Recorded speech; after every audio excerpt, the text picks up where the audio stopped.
Bismillahirrahmanirrahim. Assalamualaikum warahmatullahi wabarakatuh. Kembali lagi di channel Aminah Nandring. Jangan lupa like, komen, share, dan subscribe agar kalian tidak ketinggalan dengan konten-konten terbaru dari kami. Dan ingat, gratis loh. Teman belajar sekalian, pada episode yang lalu kita sudah sama-sama membahas tentang periodisasi masa praaksara berdasarkan ilmu geologi. Untuk itu, mari sama-sama kita menyimak. Pokok bahasan kita kali ini tentang periodisasi berdasarkan perkembangan kehidupan. Jika ditinjau berdasarkan periodisasi perkembangan kehidupannya, masa praaksara dapat dibedakan menjadi beberapa masa sebagai berikut. 1. Masa berburu dan mengumpulkan makanan. Manusia purba pada masa berburu dan meramu disebut dengan food gathering atau mengumpulkan bahan makanan. Pada masa ini manusia sangat bergantung pada sumber daya alam. Kebutuhan hidup mereka ada pada alam supaya dapat bertahan hidup. Manusia pada masa ini berburu dan mengumpulkan makanan. Maka dari itu tidak mengherankan jika mereka hidupnya berpindah-pindah dari satu tempat ke tempat lainnya yang ada sumber makanan. Kebiasaan hidup berpindah-pindah dari satu tempat ke tempat lainnya disebut dengan nomaden. Binatang yang dapat mereka buru antara lain rusa, babi, burung, atau menangkap ikan di sungai, danau, dan pantai. Perburuan yang mereka lakukan di hutan-hutan di sekitar daerah di mana mereka tinggal. Binatang yang berhasil ditangkap biasanya mereka bakar sebelum dimakan. Dengan demikian, pada masa berburu dan mengumpulkan makanan, manusia pada masa itu sudah mengenal api. Selain berburu, mereka juga mengumpulkan umbi-umbian atau tumbuh-tumbuhan yang bisa dimakan. Guna menghadapi tantangan alam yang begitu keras, terutama dari serangan binatang buas, mereka hidup bekerja sama dan berkelompok. Dengan berkelompok, maka mempermudah mereka untuk menaklukkan binatang buas atau binatang buruan. Hidup berkelompok memudahkan perburuan dan keamanan.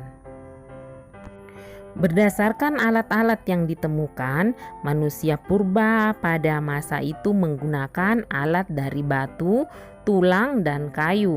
Alat-alat yang digunakan itu masih kasar dan sangat sederhana.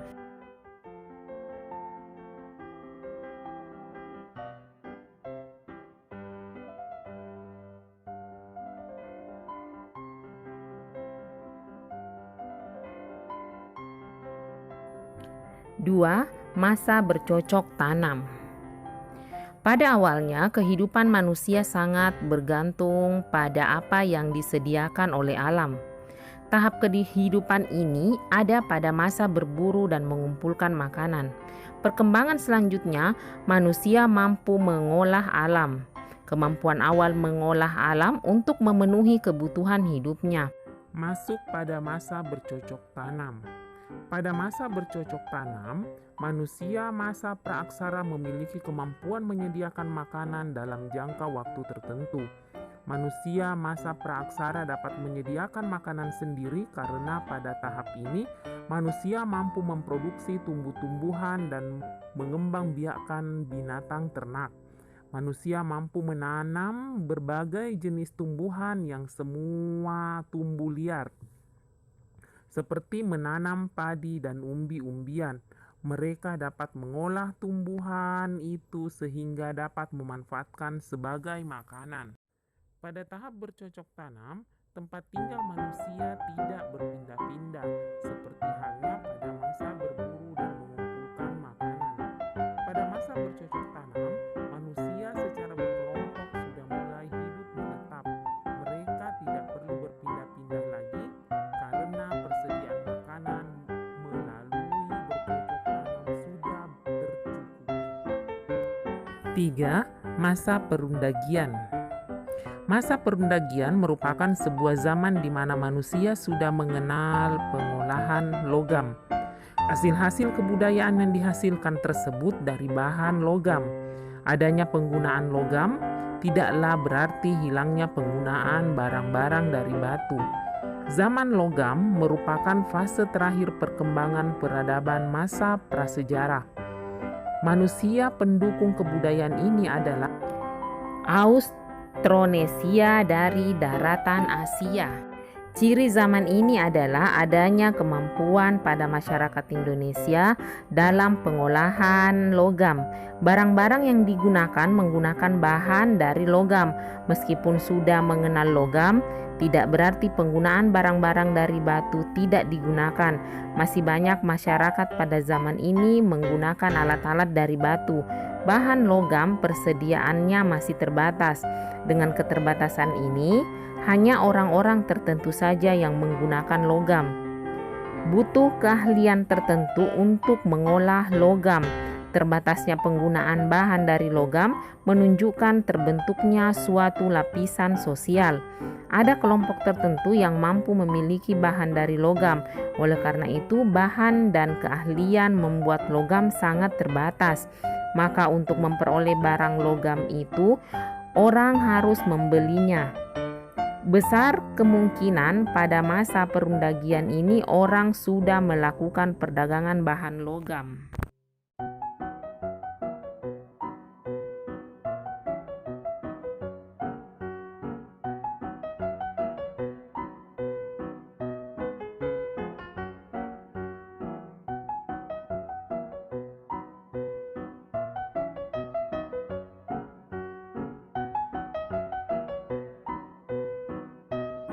Kepercayaan masyarakat masa perundagian. Manusia purba yang hidup semasa perundagian menganut konsep kepercayaan berupa animisme dan dinamisme. Animisme ialah mempercayai keberadaan makhluk halus dan roh sebagai sesuatu yang patut dipuja. Umumnya animisme ini berkaitan erat dengan roh leluhur dan juga hewan-hewan yang dianggap suci. Sedangkan dinamisme meyakini bahwa benda-benda tertentu di bumi ini mempunyai kekuatan gaib yang bisa mengabulkan permohonan. Contohnya adalah pepohonan dan sejenisnya. Kedua kepercayaan ini merupakan bentuk dari kepercayaan yang kita sekarang kenal sebagai paganisme. Demikian video kali ini, semoga bermanfaat. Salam sehat dari channel Aminah Nandring. Wassalamualaikum warahmatullahi wabarakatuh.